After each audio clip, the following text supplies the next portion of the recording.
Susan David. You're listening to Bible by Phone. My message: how do you handle another doing greater works? Are you jealous? How do you handle if someone else is doing something greater than you? Well, I was thinking about people and how changeable they are. One minute you receive love and affection from someone, and the next time you meet them, well, you don't even recognize that it's the same person. Have you ever wondered why? When you can't think of anything that you could have done or said to cause a wedge between you, but somehow in the atmosphere, like in the spirit realm, you can feel it. Some feelings transferred, they're just so thick it seems like you could cut them with a knife. How about the times when you see someone or you think about them and what they're doing in life, and instead of bringing a smile to your face, you instead sense, a secret wish of them quietly disappearing. I'm not talking about you or anyone else getting rid of them. Remember, it was just a thought. When you think about them, it just feels that their accomplishments outweigh yours. And you sense that ping in the center of your being. And, quite frankly, you just don't know what to do with that or even what that really is. Now, hear the next thought that accompanies this. The very same thing that they are noticed or, say, famous for has now miraculously dropped on you instead. And then you see yourself as the replacement of the talent and abilities that they share with the world. Have you ever wrestled with thoughts such as this at times? Well, I venture to guess a yes on that one. Everything in life which transpires begins with one thing, a thought. Whether it's a good thought or whether it's a bad thought, that's where it begins. If we entertain negative thoughts again and again, eventually the evil connected to those thoughts will find a way to manifest in our lives and in the lives of others. And I don't mean for good. All can be prevented, but not if those initial and recurring thoughts are ignored, or worse, twisted and disguised, so that even you do not recognize the true source. Let's take an example out of the book of Matthew, chapter 27. Well, now, here's a classic example of a group of people who see and hear with their own eyes and ears that truth and righteousness is going forward. Now, the truth is coming from Jesus Christ. The group resisting him, they're the priests and the Pharisees. They see, they hear that this man Jesus is doing way too much good. He's healing multitudes of people. He's delivering way too many from evil spirits. You see, these miracles are documented and they're even seen by some of them, but because none of these miracles are coming from them, they secretly have a problem with this Jesus performing acts which they know nothing about and cannot duplicate or take credit for. Wow, that just makes them look bad. You see, they have reputations to protect. They have bank accounts to savor and think about. They have families that they brag to on a regular basis about how important they are, how honored they are in the marketplace as they stroll through speaking their never-ending prayers by rote to impress the crowds. You see, it's all worked until now. Many even had certain ones bowing to them, or at least nodding in approval. But now, these same people, they seek out a stranger in their midst who actually heals their sick ones and commands evil spirits to give up and leave their tormented ones alone. Can't have that. Now, how much of this can they take of their friends consistently speaking About what? About how wonderful this newbie is, and not having time to accept their invitations for dinner anymore.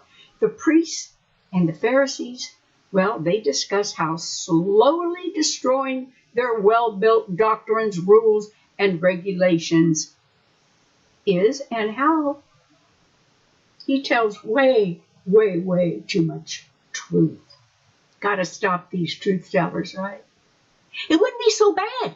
But if that truth is going to be a conduit to hurt their finances and damage their reputation, then they must seek to lay a foundation of evil, which will dispute and counteract the good and eliminate this troublemaker.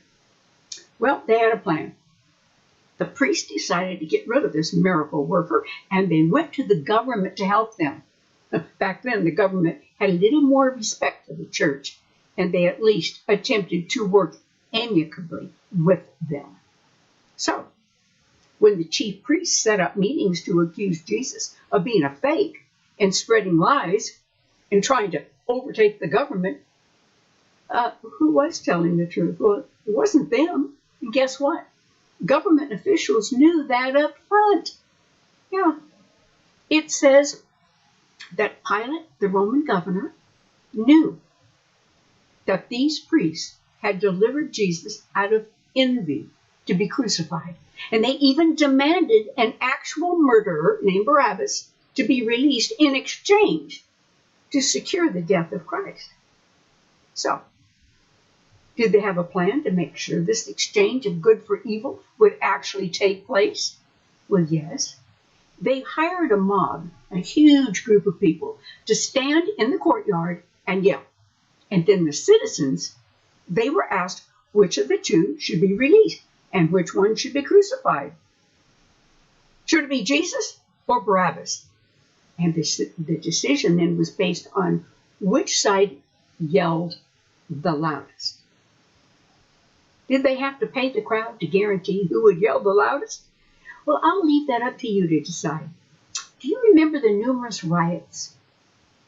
You know, where multiple businesses were burned down, stole from, cars beat in, set on fire, people injured, even killed. Did those rioters, did they do that for free? No.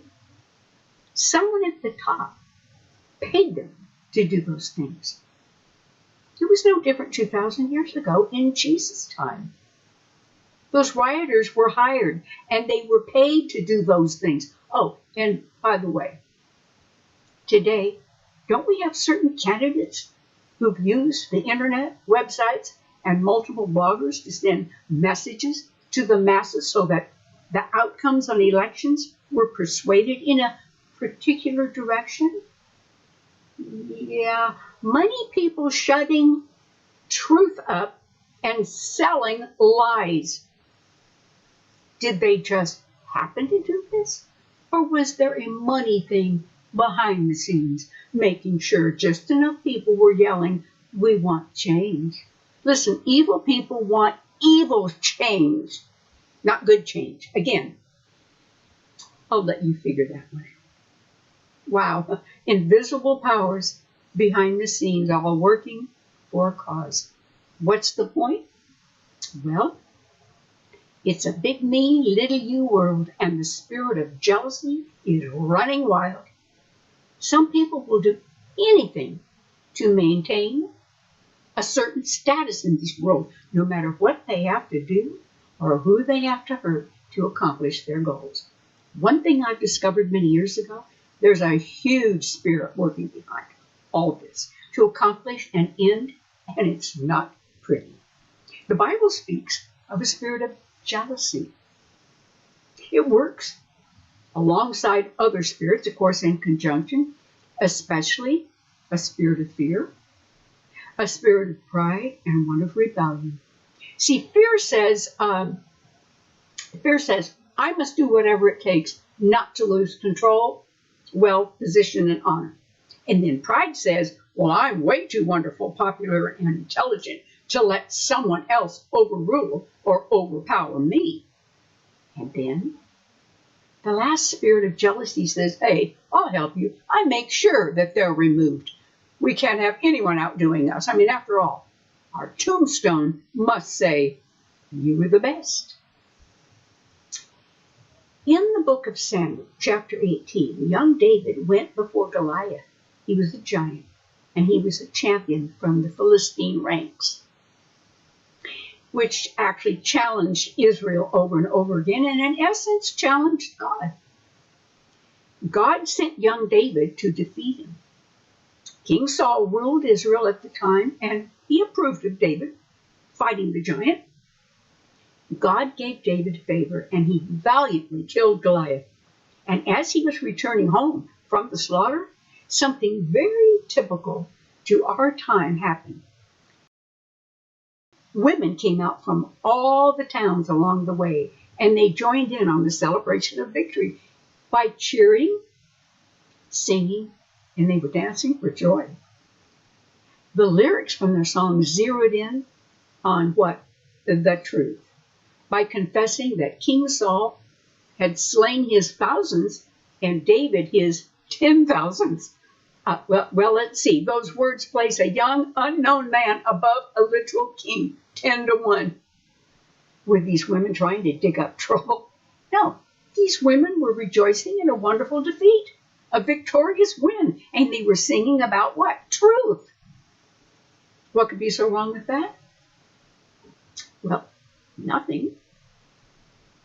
Now, for the rest of this, I want you to please go to part 2 of how do you handle another doing greater works? Are you jealous? Because in part 2, I'm going to reveal more about the spirit of jealousy. You need to learn this because it's a huge spirit out there. It attacks all of us. I want you to recognize it and recognize who has it in those around you. And I'll show you and tell you what to do to keep yourself safe from an evil that wants to take you out. Go now to part 2. See you on the other side.